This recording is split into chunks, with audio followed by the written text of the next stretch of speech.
皆さん、こんにちは。チョンです。マイクロソフトエージェントフレームワークの解説動画へようこそ。初めてマイクロソフトエージェントフレームワークに触れる方向けに、これは何か、そして何を準備すればよいかをシンプルにわかりやすく解説していきます。今回は第1回目なので、まず全体像をつかんでいきましょう。マイクロソフトエージェントフレームワークとは、AI エージェントとマルチエージェントのワークフローを構築するためのオープンソース開発キットです。.NET と Python の両方に対応しており、実際の業務やサービスの組み込みやすい形で設計されています。単体の AI だけでなく、複数の AI が役割分担して働く仕組みをシンプルに実装できます。これが Microsoft エージェントフレームワークの大きな特徴です。このシリーズでは AI エージェントとワークフローという2つのテーマを中心に進めていきます。言語は Python を使います。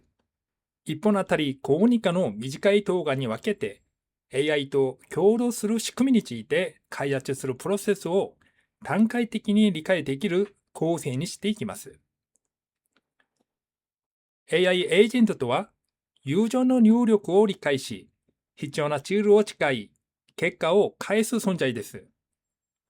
ここが今回のシリーズで一番大事なポイントです。LLM、つまり大規模言語モデルを使って思考しながらツールや MCP サーバを呼び出して実際の処理を行います。また、Microsoft Agent Framework では Azure OpenAI、Azure AI など複数のモデルプロバイドをサポートしています。用途に応じて最適なモデルを選べるものも特徴です。ここからは事前に必要な準備を一つずつ説明します。Python 3.10以上をインストールしてください。私のローカル環境では 3.12 を使っています。Microsoft Agent Framework の Python パッケージをインストールしてください。私のローカル環境では UV というパッケージ管理ツールから Microsoft Agent Framework パッケージをインストールします。Azure ポータルで Microsoft Foundry リソースとプロジェクトを作成してください。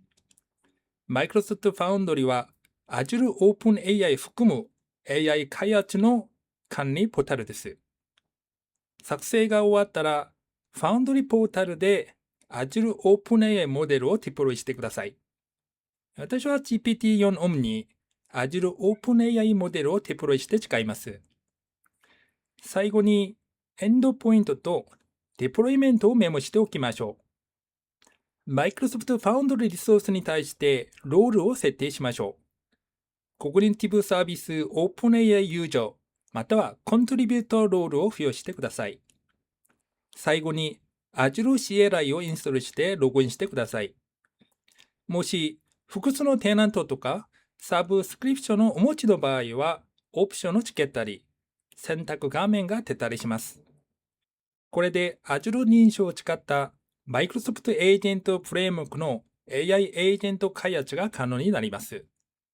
以上で Microsoft Agent Framework の概要と準備の説明は終了です。次回からは実際のコードと弊社サービスでの実装事例を交えながらより実践的に解説していきます。ぜひチャンネル登録して続編もご覧ください。ご視聴ありがとうございました。